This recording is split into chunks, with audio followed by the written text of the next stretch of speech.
Hello everyone, and welcome to another SSCAIT report. I'm Choboswaggins, aka Jealous at Team Liquid. And I'm Nightcat. Following the completion of the SSCAI 2020 through 2021 tournament, we will be returning to broadcasting recommended games from the SSCAIT Discord, the invite for which you can find in the description below. If you didn't get a chance to catch those games, I strongly recommend you check them out.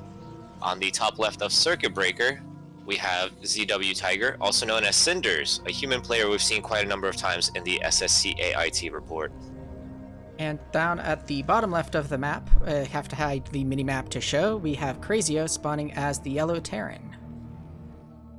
So, Cinders, he plays Protoss and Terran. The most recent time we've seen him, he was on Heartbreak Ridge beating Stardust with mass siege tanks. He basically just went like around 2 bases and about 40 siege tanks, and Stardust kept suiciding its army into Cinders tanks until Cinders held out long enough to push back. Seeing him playing Protoss here, it looks like he did go for a 12 Nexus this time around. Yeah, and I was also just noticing too, since we've been casting all these AI versus AI games, and APM is almost always through the roof in those. I'm liking how both opponents here have virtually the same APM, and it's AI versus human. I did notice that Crazio, isn't instantly skyrocketing with a couple thousand APM like we saw in the finals. We casted it yesterday, and it's going to be broadcast yesterday from this broadcast time. So, it's kind of crazy to me that Crazio is, at 100 APM. I saw it microing its Marine for a little bit there.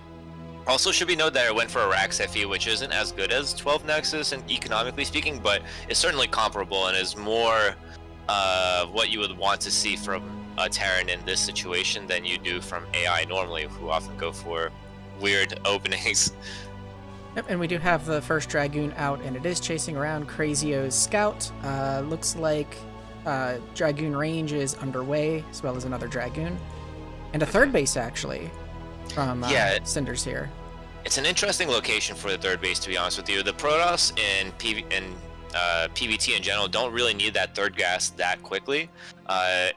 Even if he takes the third base here, I imagine he won't place down even a second gas for quite some time before the third base is used. And this third base is relatively open. I mean, there's ramps leading from either side. Crazio may be able to apply some pressure there. But it looks like instead Crazio is content to just kind of sit back for now, not adding any factories, actually not adding any sort of tech at all, now just adding the academy, which is, I believe, a good move here. Yeah, I wonder if they're taking this third up here, and also I just noticed they got 2 forges up there, is being done with some knowledge that Crazio usually, and we do have the Dragoon pressure there on the bunker and then the tank pushing them back a bit. But I wonder if that's done sort of with the knowledge that Crazio, is going to sit back for some time. I have the ability to kind of squeak out this extra expansion at a gas place that I might not normally get against a Terran opponent. Yeah, that is definitely a possibility.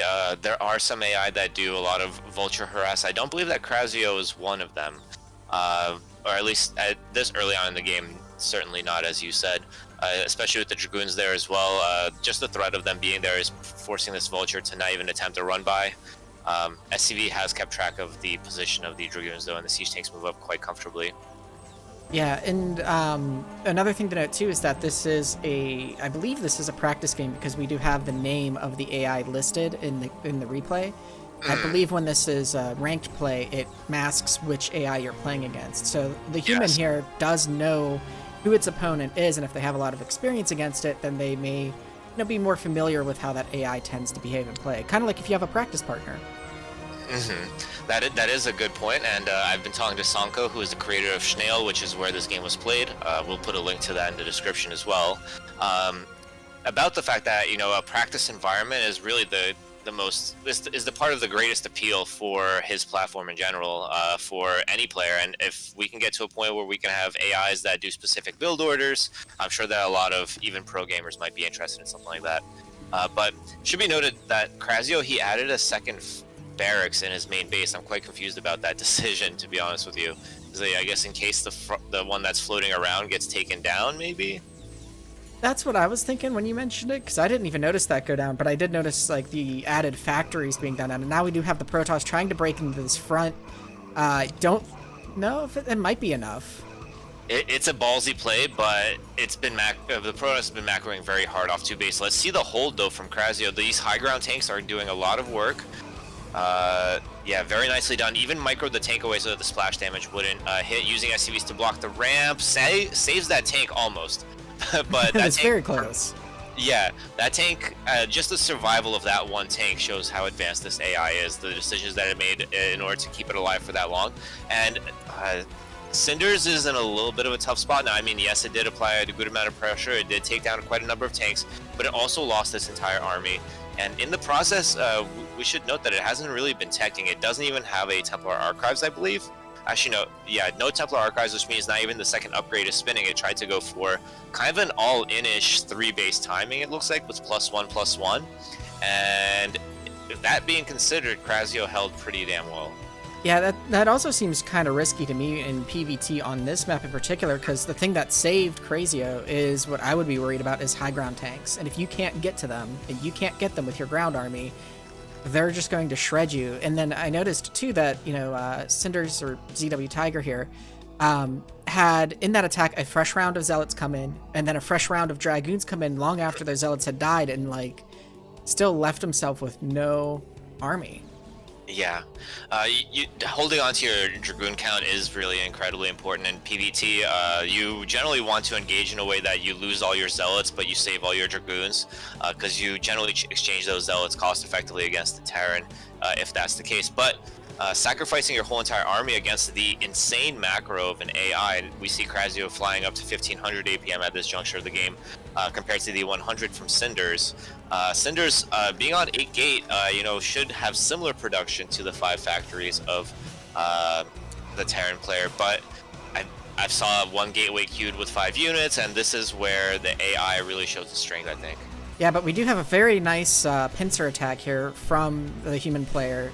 So they set up their army as the Krasio was coming up here.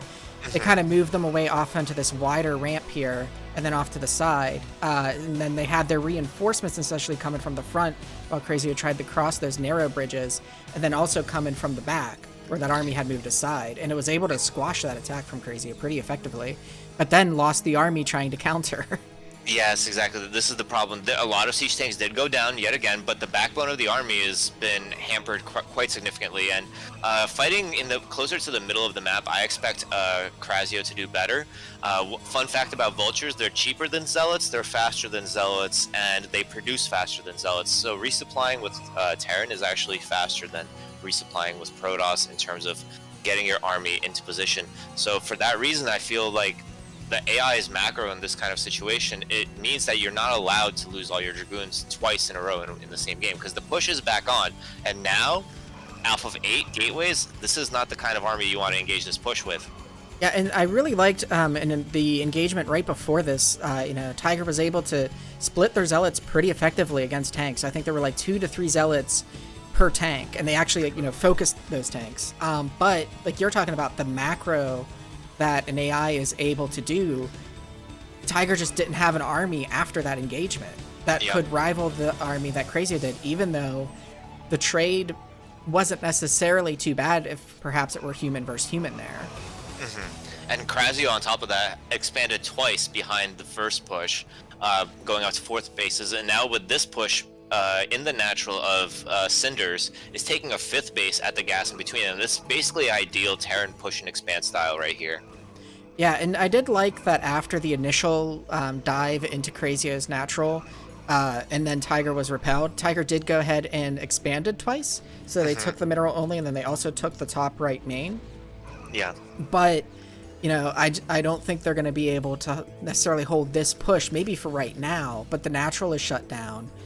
The main is low on minerals, so it's not looking too good for Tiger if he can't get this Terran force out of his face. Or out of their face, I should say. I don't know if we're so used to casting AI.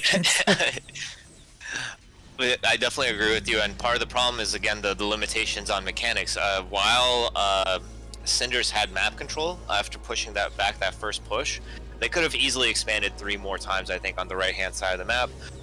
but and added gateways at the other main. As you can see, there's a bunch of dragoons and zealots piled up on top of one gateway. They're definitely a rallying issue. If there were 10 gateways at this base and 2 more bases here, I would say that this is a close game, right? But with the rate of Krasio's expanding, the severity of the push, and the fact that the tech was so delayed by Cinders in favor of that +1/+1 timing, it's going to be, as you said, incredibly difficult to hold on to this main base or to the game in general. But as I say that, I should note that this is exactly the scenario in which Cinders held on for like an hour with no money, and I think Cinders may have won that game against, and I think it was Krasio. And there is a counterattack going on that came from that top right base, taking out down on the bottom right, just took out a command center, and might be able to push into the low ground expansion here. But there are a couple of tanks that are whittling down the dragoons there. Yeah, this is a situation where I think we could clearly see that the pattern of sieging and moving forward didn't work out exactly as it intended to, but this one siege tank behind the minerals, oh, so nice, so nicely placed here. It's beautiful. And, 5 kills on it. And taking out a command center, not that huge of a deal considering the fact that Terran, it looks like it's aiming to take the natural of Cinders. It has a couple SCVs running around there. It has taken the 3 o'clock base as well. The Zealot just found it seems like. And it is pushing against the new main, and that's a wrap. Cinders just says, no more, I am done. So, yeah, thank you for that recommendation. Well played to Cinders, but humanity's hope, not this time, unfortunately. Yeah, something real quick that I want to add too is I'm going to change the vision to show the whole map here real quick, since we lost vision. Oh, well, now I can't see the buildings in that top right base, so never mind, that's a mute point, or the vision at least, but... What I was going to say is, because you mentioned, if Tiger had added more gateways up here on this top right main, then... Oh. No, yeah, I'm getting there while you're talking, don't worry. Yeah, it kicked me down to the bottom left, but yeah, there we go. So because he only had these, or they only had these 4 here, and I think they might have added a few more by the very end of the replay, or actually, no, okay, it looks like they didn't. Or maybe they did. It's hard to tell where we actually are in the replay, but... We're really close to the end, so yeah. Yeah, if they had added more earlier, that counter push that happened down to the bottom right could have been a lot stronger, and could have possibly done more damage, and maybe even enough to keep the main from being pushed into further. In the long run, still with only 2, well, actually just 1 mining base at that point, may not have been enough to turn the whole game. It could have still done at least some additional pressure onto Krasio than it already was capable of doing with the 4 gateway production there. Absolutely, and just in general, looking at Krasio's base, we have 5 factories in the main. Funny enough, each one of them has an add-on. I think that's kind of wasteful, and there's a 6th one at its mineral only, and a 7th one that was just started at the 6 o'clock base. So 7 factories for 35 minutes in is not a great number. The AI obviously relying on the fact that it has perfect macro, but 7 factories is a kind of level of production that a 5 base Protoss should be able to overcome quite easily. So adding gateways in general, both in the main and in the new expansion, that aspect of the gameplay being delayed is what led to this situation where losing those Dragoons and not being able to remake them fast enough, unfortunately. Yeah, so shall we hop into the next game? Yep, absolutely. Let's go for it. And for our game 2 here, we have another recommended game off of Schnell. We have Li Su spawning as the orange Protoss down at the bottom left of Fighting Spirit. And in the top right corner, we have yet again Krasio as the yellow Terran. And sending out an SCV really early on here for looks like a center barracks, possibly a BBS is going to be coming in here. Yeah, I think so. I think Krasio does have BBS in its repertoire, and typically we're already seeing a second SCV on its way, so I suspect that is going to either scout or, yeah, okay, so that one is indeed scouting. Interesting. So part of the reason why you can go BBS in the middle of the map is because you're closer to all the positions at once, but with AI with the ability to macro easily from 2 barracks on opposite sides of the map, it's possible that the scout was sent out a little bit earlier to see if the human player was there and to see if they could place a second barracks even closer, perhaps. But yeah, slightly non-traditional version of the BBS, considering the fact there's only, 1 barracks, but it could still do damage here. Yeah, it looks like I guess it's a BS instead of a BBS. Well, we don't say that. All builds are equal. We can't call them, we can't just hate on cheese. But I get what you're saying. Marines are in, and now we're going to see the quality of this player here. 1 probe, 2 probes do go down, trying to surround the Marines, wrapping around them, losing more. 1 Marine does go down, first zealot is out, and that gets cleaned up quite nicely. But lots of lost mining time, and the worker count is even at 10 to 10. Yeah, so, I mean, in the end, it looks like Crazio was able to trade essentially even then. And maybe even slightly ahead, because another probe just went down, so it's up 1 worker even. Yeah, going from this point onwards, definitely I want to say that the advantage is in Crazio's hands. It already has the gas on the way, but we do see a Citadel coming up for Lisu, who, unless I'm mistaken, is a higher level Korean player. Could be just a fan of them, but they do stream, so I just wanted to put that out there. And it's been known that they play AI too, so... first 2 zealots waiting for the Dragoon to try to push out, but too many Marines microed way too well by Crazio here. Yeah, I mean, and until you get enough numbers of Dragoons, Marines will eat up your Dragoons happily. But there are no medics out, so, I mean, Crazio it looks like transitioning into mech. We do have the factory coming down. But until then, these Marines, they can't heal. So whatever damage they take here on this ramp, kind of trying to poke in there, is going to stick with them until they die. Absolutely, but I do think that this is more of a stalling tactic. If this army from Lisu was knocking on the door of Crazio's main right now, it would be in big trouble. The factory add-on's not even done yet. Siege Tank is still a little bit away, but just having these Marines here has been enough to keep Lisu pinned in their base, but that's also given them the opportunity to go for a Dark Templar. The Marines realize right away and basically avoid it, let it go past. It's going to be interesting to see what the reaction is going to be from Crazio. It is adding that academy at 50% right now. Yep, and now we do have the Zealots came down the ramp. They're going to go ahead and clean up the Marines here. The Dark Templar is just getting here. The engineering bay is going to finish in time, I think, but this tank is going to fall. Yeah, that tank moving out, I don't think that was the best way to utilize it, especially knowing the fact that there is no detection available yet, but Comsat is coming up, turret is coming up. The DT is not being micro to take down the turret. I think it's more intent on equalizing the worker count, because Lisu has been cutting probes like crazy behind this now that I'm looking at it. Only at 15 workers right now, hasn't been producing probes this whole time. Possibly in order to get that DT out as quickly as possible after taking that economic damage early in the game. Yeah, and really it was only, or at least it was only floating maybe like 200-ish minerals and gas when after it threw down that extra nexus. So yeah, I think they were trying to rush that DT, so they cut some probes, and then also they wanted to have the minerals to expand once they were able to push those Marines out of that natural. Yeah, and we saw Crazio move out a little bit bravely, I think, considering the army and the DTs that are out. But at the same time, that opened up the position a little bit to have these vultures. They tried to do some harassment. It seems like one is going to try to run in, doesn't find any probes at the natural yet. But the worker count is still climbing for Crazio, the difference at least.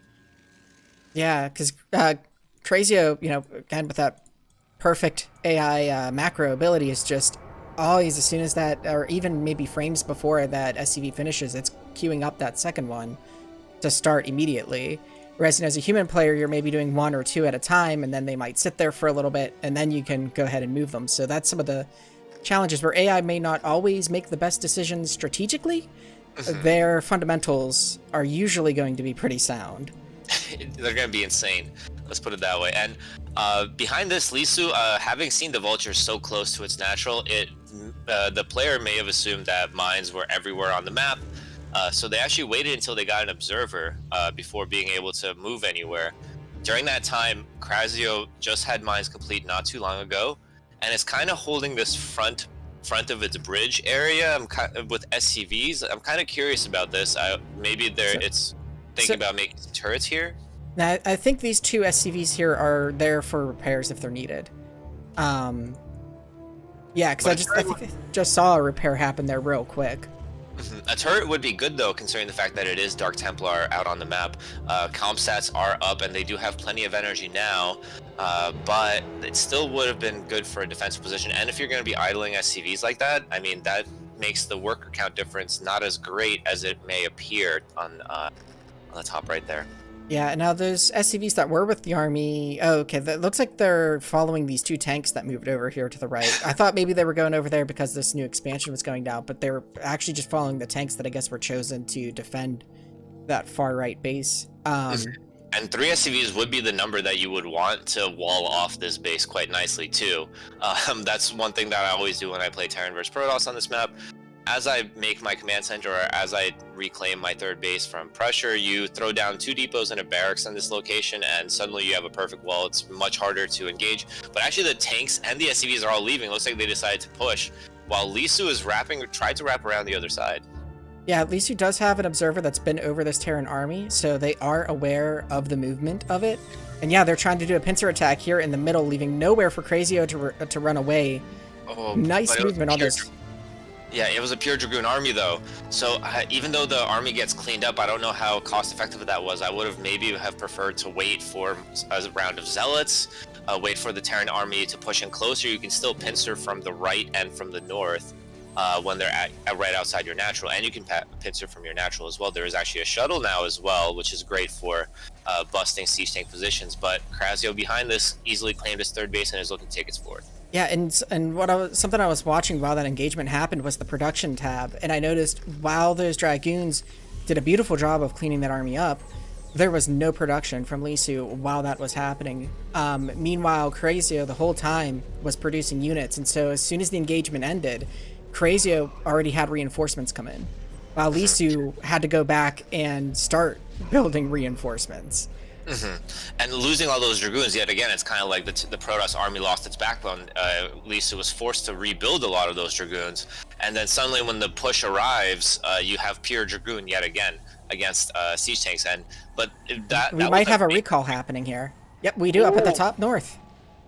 That's a ballsy recall right there, leaving basically no defenses here, but the push isn't all that strong. With the shuttle play at the natural, the Zealots getting dropped right on top of the siege tanks, doing a lot of work. No SCVs to repair here, but it does get cleaned up.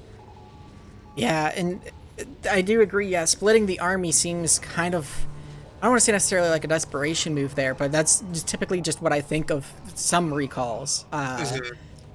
Is it feels like, well, okay, you're at my front door, so I'm just going to throw some of my army over here to try and distract you type of a move. Yeah, absolutely, and that works better against humans than it does against AI by a million miles. And Lisu taps out there. Premature, yes or no? What do you think? I mean, I think after throwing half of your army away on that recall at the natural and not actually taking it, or sorry, not the natural, but that top north base and not actually taking it down, I could see GGing at that point, because I don't think Lisu really had the production. From what is still visible to me, it looks like it was just 4 gateways in the main. I don't think Lisu have 43 workers, so definitely would not be able to produce all that much, even off of 3 bases with 43 workers only. Wanted to point out that I think maybe what contributed to the GG is if you look at the 9 o'clock base, you see 1 vulture that probably just arrived there. Lisu has no way to defend that vulture against that vulture anytime soon. So many probes are going to go down, and considering the fact that there's only 43 workers already, you might have to suspect that this could easily have been GG, as Crazio's taking a 5th base as well. Yeah, and also just to clarify too, I don't think all recalls are necessarily desperation moves. They can certainly be a useful tool to break an entrenched Terran, especially if they're entrenched over in one area and then you can hit them all the way on the other side. It was just the fact that the army was so small in this instance and Crazio was right at the front door that made it feel like, why didn't you recall? Actually, it would have been cool to see the recall on top of that army that was up front, so that way the Zealots were just plopped directly on the tanks. Yeah, that could have worked, but it also should be noted that the push did fizzle out when Lisu got the next round of macros, so that's why it felt like a little bit maybe of an odd timing to end the game, because if we look at Crazio's army, Crazio's army is not really that huge. It's like 6 tanks, 1 Goliath that I see, 3 more tanks in the main, and that's just about it. Yeah, And that's something I've noticed that even in AI versus AI games, a lot of the times you end up with these like much smaller armies than you're used to seeing in human versus human games battling against each other. But like somehow the AI just does more with that smaller army. Oh, absolutely. Cool. All right, well, I'm ready to move on to the next game if you are. Sounds good to me. Hello, we are now in game 3, and again it's going to be Cinders, who spawned as the blue Protoss here on the bottom left, aka ZW Tiger as the blue Protoss. And we've got Crazio as the brown Terran up at the top left, and I don't remember which map this is. Circuit Breaker. Okay, I'm like, it's one of the space ones. I know that much. Oh, are we getting a wall in from Crazio? That's what it looks like, and that is a good place for a wall in right there. Even if the depot is not on top of the barracks, the depot to the right of the barracks is Zealot tight, so this wall will work against all Protoss units.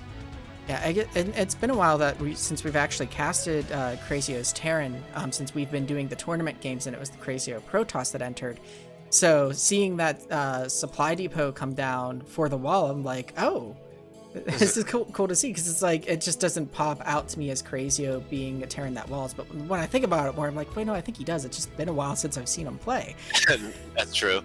I do remember, I believe you were the one that gave me that tip about the game where he built the Nexus like a screen away from the minerals because he blocked it with a cannon.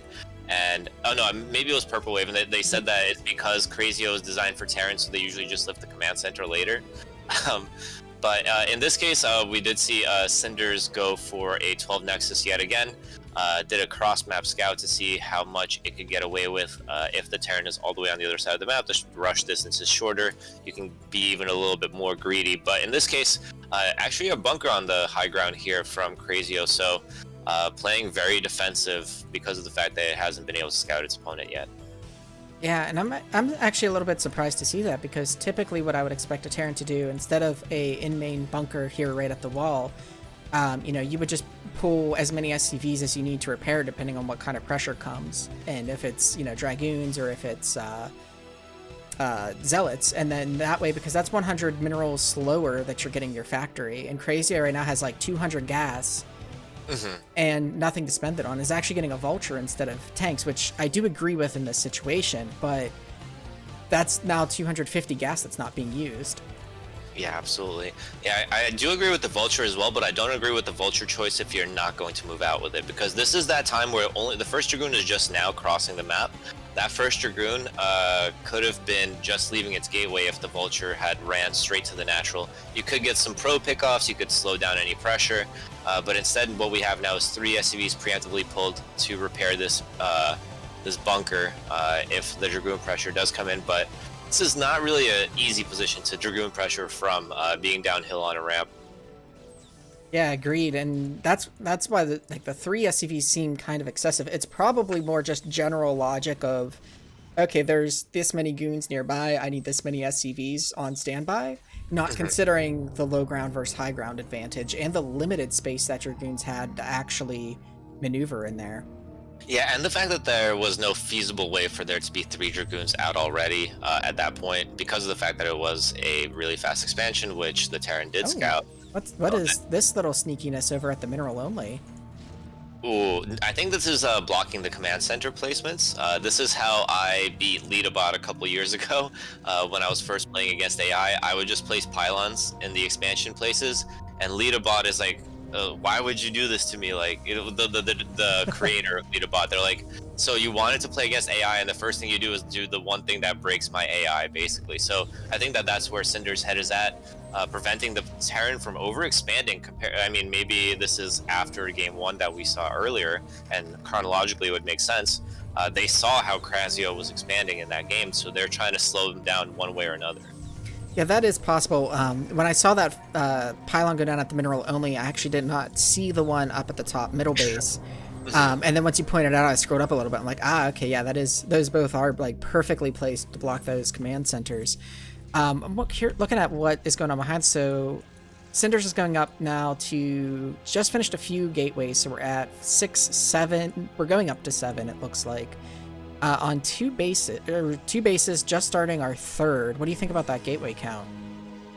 This is a pretty aggressive gateway count. Like, normally you would not need to go up that high, but I think maybe it's in response to the fact that Crazio themselves went for a really high factory account before expanding.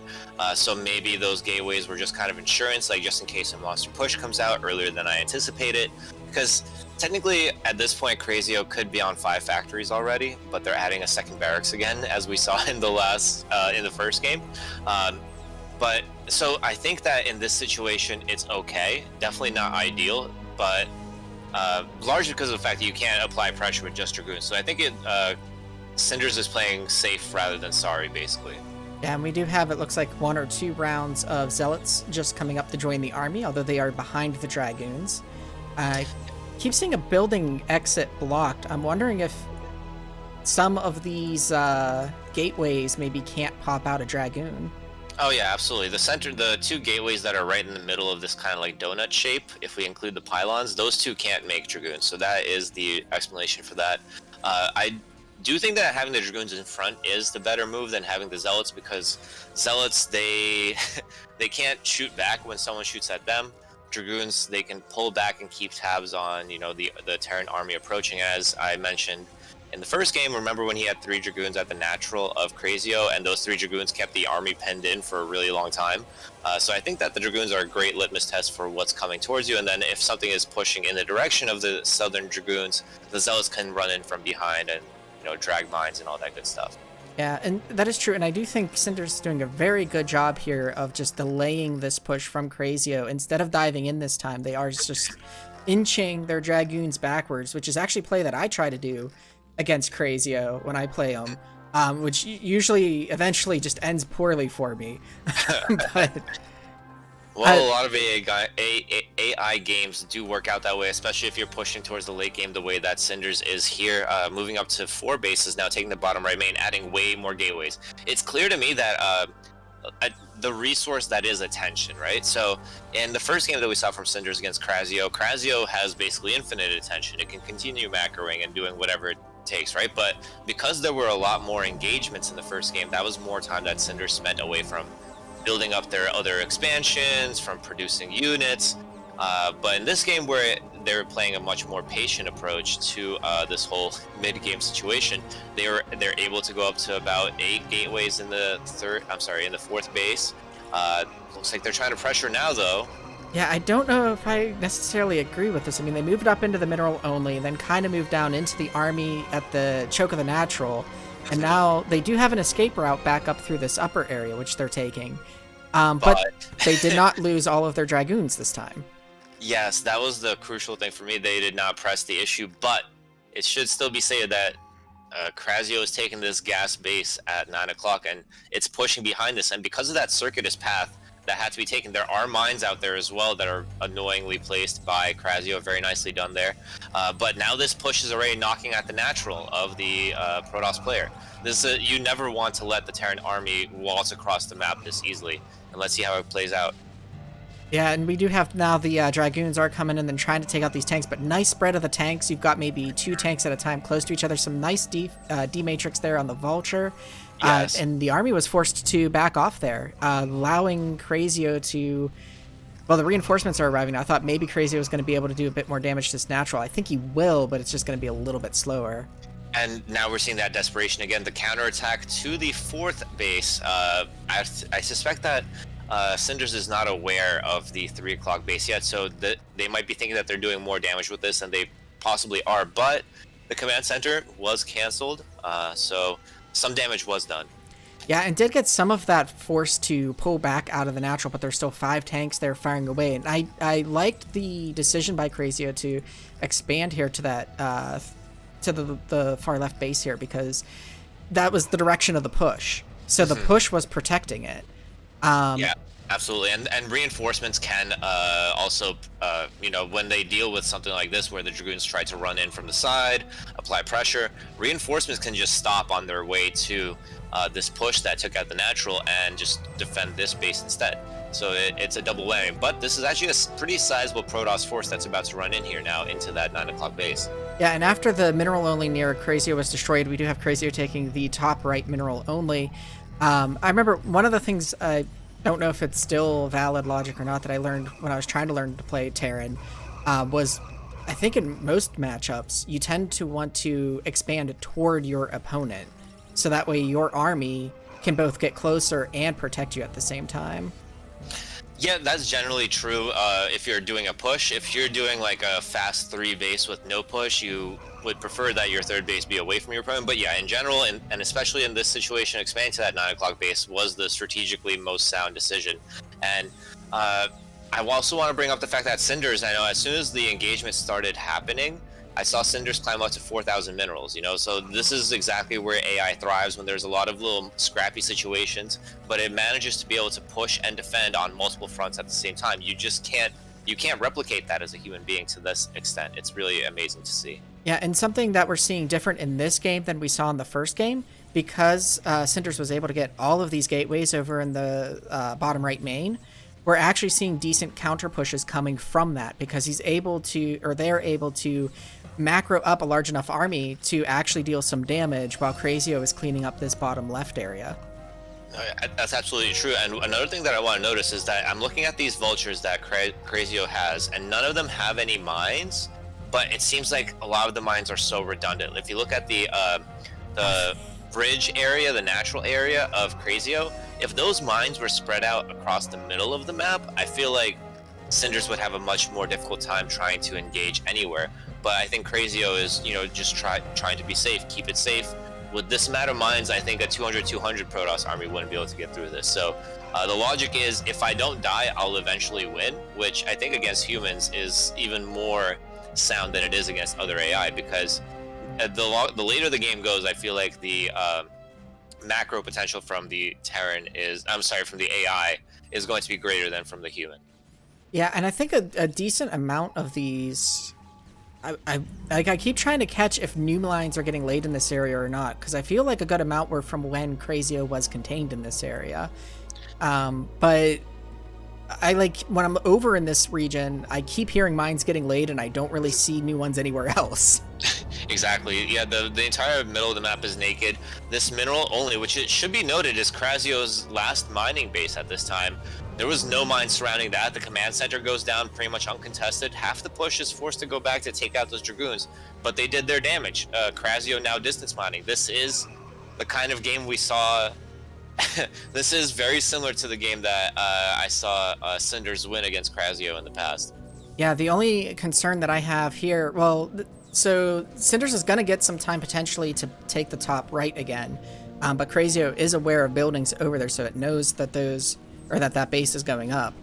But Cinders needs to be able to contain, or to deal with the force that Crazio already has out on the map first. And it is a massive force. I mean, with 42 workers, Crazio has over 100 supply in mech, whereas Cinders, unfortunately, down to 60 supply total, 34 of which are workers. It's going to be very difficult. I'm surprised that Crazio isn't doing more of splitting its army up to go to different places. I'm also really surprised about this expansion that it took at the old natural of the Protoss here. That was an interesting choice. There's no minerals there. Yeah. And just now the command center coming up in the mineral only. Oh, and it looks like Cinders wanted to take this mineral only here back at its old base, but there's a mine in the way, so kind of reminiscent of the games that we were casted yesterday. Or, well, no, except instead of mines, it was Zerglings. Mm-hmm. Well, I mean, at this point, Cinders has lost their tech twice, or at least a lot of their tech twice.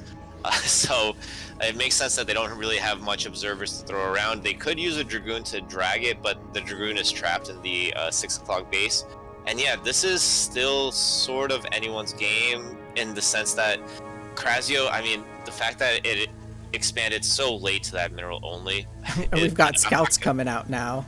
Yeah. Which actually, I agree with that switch, because if it could have happened faster, because when the mineral only dropped for Crazio and he had nowhere to mine except for long distance, it was going to be a while before any anti-air could enter the army of Crazio. But at this point, Crazio can switch to it pretty easily with that mineral only reestablished. Yeah, and with the push coming in, I mean, yeah, the scouts, they're notorious for doing almost no damage, and this is 3/3 mech in your face. I think that, I mean, and now there's vultures at the 3 o'clock base taking out the probes. Cinders had a valiant effort, is also trying to throw down a Nexus at its old mineral only, too. There's a mine there as well. Yeah, that's what I was talking about with the. Oh, I thought you were talking about the new mains mineral.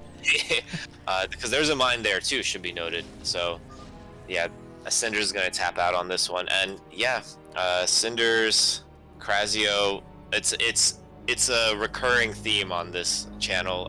They always produce some very entertaining games. Yeah, and definitely it seemed like there were, well, maybe not necessarily improvements from Cinders between the first game we did today and then this game, because I mean it was different builds. The first one was more, not quite of an all-in, but it definitely was an attempt to dive in and win early, whereas this one was an attempt to do a little bit more of a traditional macro game, and I think that was reflected in that taking that other main and getting those gateways up a lot faster, because that was one of the problems in that game. When that push came to the natural, there really wasn't that strong of a force to counter with from that other base, because Cinders didn't have the gateways to produce it. But in this game, they did. Absolutely, and on top of that, Crazio went for 2 factories and a bunker before making a command center in this game, whereas in the first game they went for Rax FE. So that first game, Crazio's build order was economically closer to what Cinders did. In this game, Cinders was miles ahead economically, so they did have that breathing room. But in the end, Crazio too strong. I guess that's what it comes down to. Very fun game to watch. For sure. All right, let's hop into the next one. And for potentially our last game of today, we have another Cinders game recommended to us off of Schnail. We've got Cinders spawning as the teal Terran down at the bottom left, so we'll get to see some of Cinders Terran this time. Going up against Monster at the top right as the white Zerg. Monster, of course, famous newcomer to the AI scene. Got the... Oh, I don't want to spoil it, but was participating in the SSCAIT tournament and placed quite well. So definitely recommend you check that out when you have the opportunity to do so. Well, yeah, I guess not spoiling it is good. I mean, even though the final has gone up at the time of this broadcast going up, if you have not checked out the tournament broadcasts, you really should. There's some excellent games in them. So first thing that Monster did was it's drone scouted very early to go 12 hatch. I guess it's concerned about any potential aggressive plays, as we saw the Overlord checking the middle of the map for proxy BBS, which would be very difficult to hold with 12 hatch. So very safe play from Monster, and this is kind of in line with what I've been seeing from these AI. They're more concerned with finding out what's going on and staying alive through, in this case, most likely superior mechanics, and in other cases as well, than they are about eking out the most economic advantage from their build order. So this is probably why we also see Monster often adding Sunkens instead of Hydralisks at its natural, because it's just a little bit safer. Yeah, and I think you see some differences too. I know some AI have slightly different behaviors when they play against humans versus when they play against AI, or at the very least, the uploads to Schnail will have a little bit different behavior than we'll see on the AI ladders. Some of it too, sometimes I think cheese can be a little bit more difficult for AI to deal with, because if you're able to throw an AI in a situation that it wasn't built to deal with, it can't adapt in the way that a human can to that. Absolutely.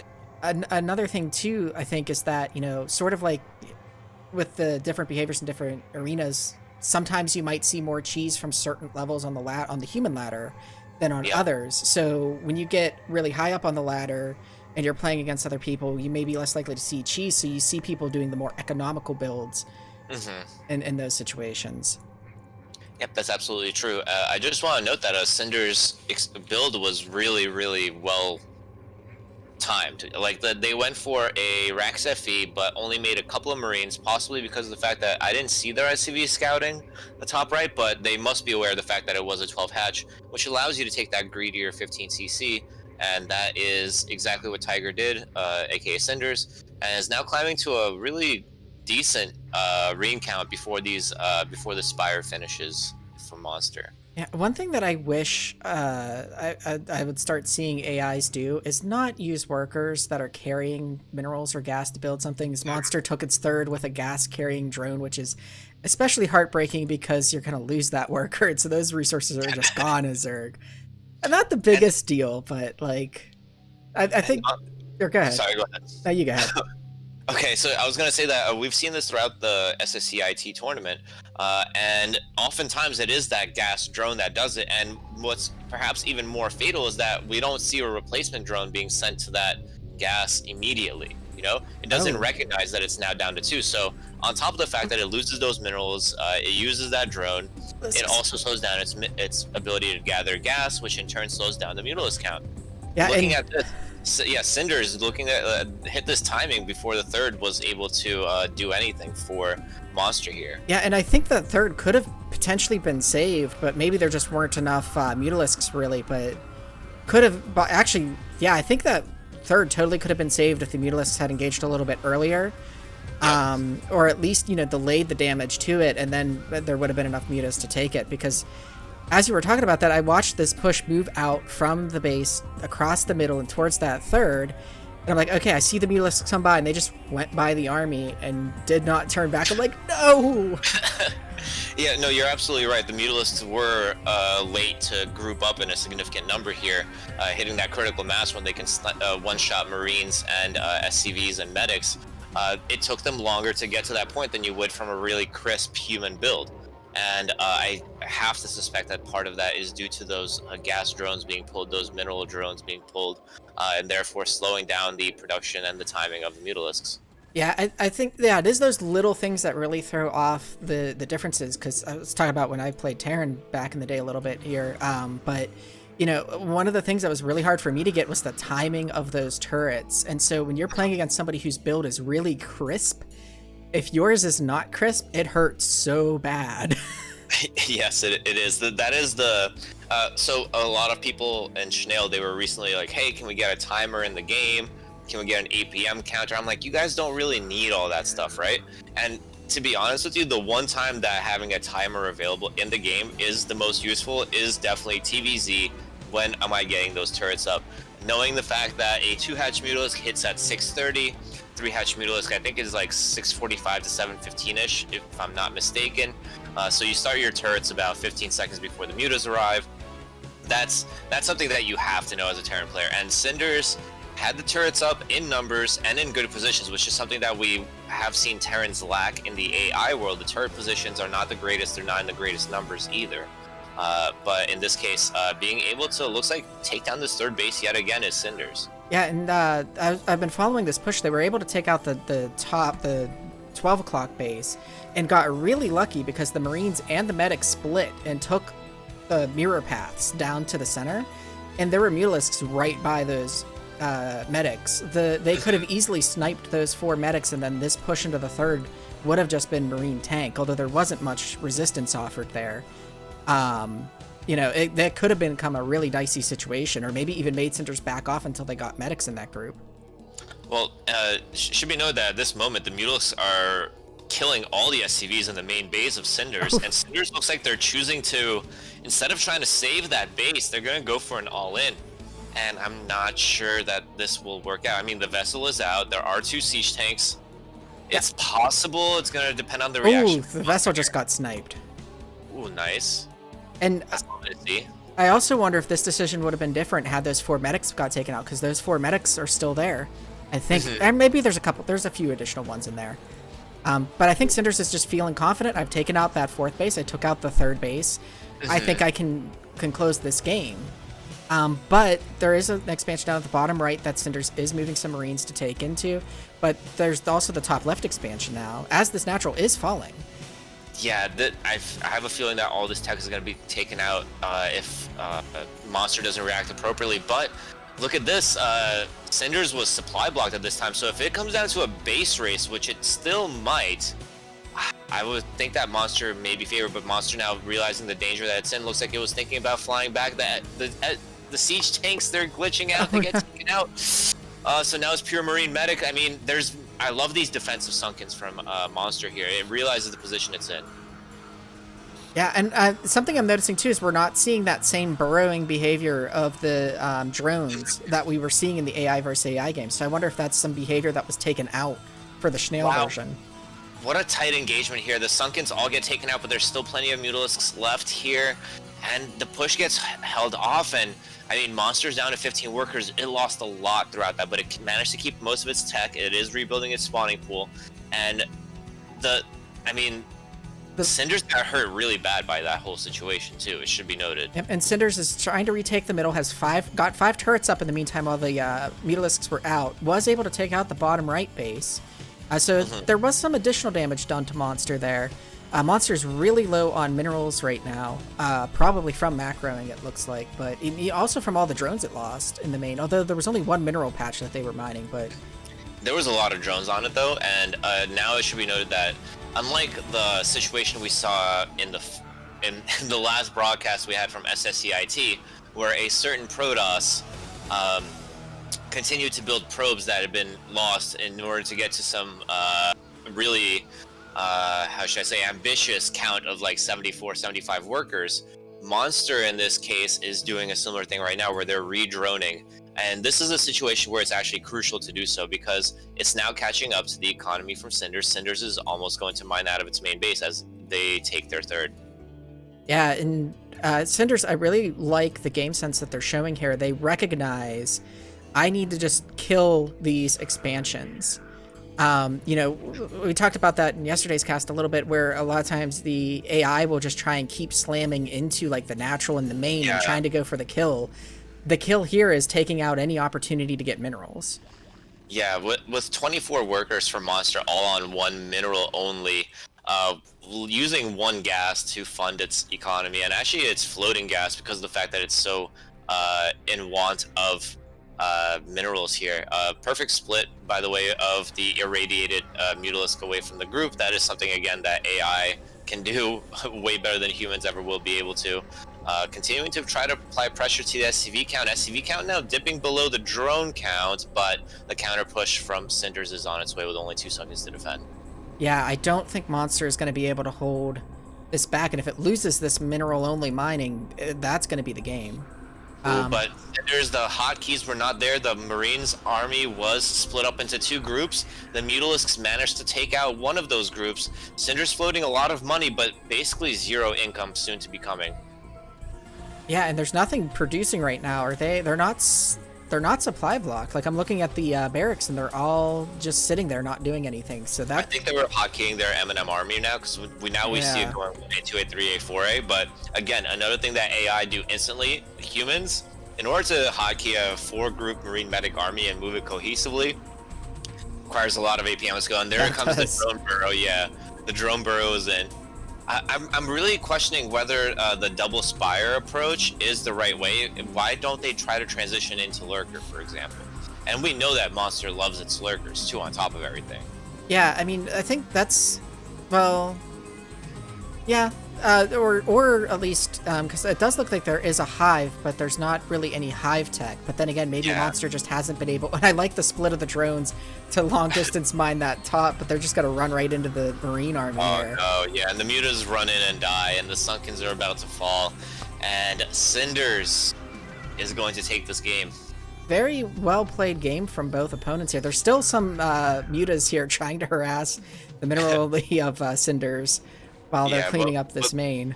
Yeah, 6 turrets there now. I don't think it's gonna happen.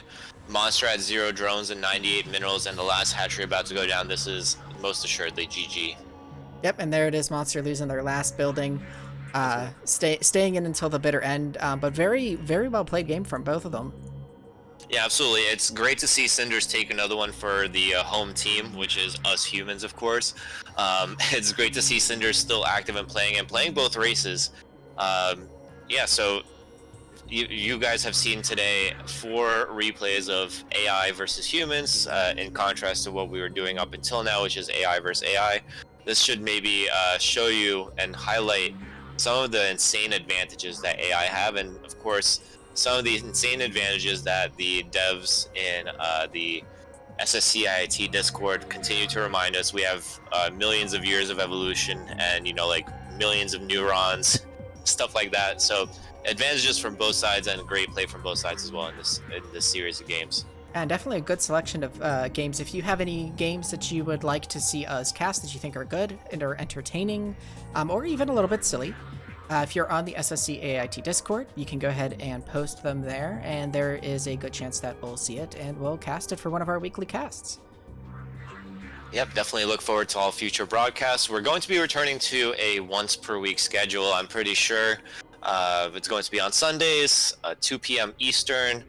I believe that's 8 p.m. Berlin time. That's what I usually put in the YouTube videos. So that's 7 p.m. GMT, right? I think so. That sounds right to me. So, the VODs will be available after that fact. So if you need to catch up, they'll always be there. And we do appreciate all your viewership, support, comments, and... Oop, are you still there? I think he might have got disconnected, but as you're saying, we do appreciate your viewership, your comments, the likes on the videos and everything, and when we're in there during the live premiere, the conversations that we can have are also very insightful and helpful as well. And we hope to see you next week. Thanks for joining us this week. Stay safe, everyone.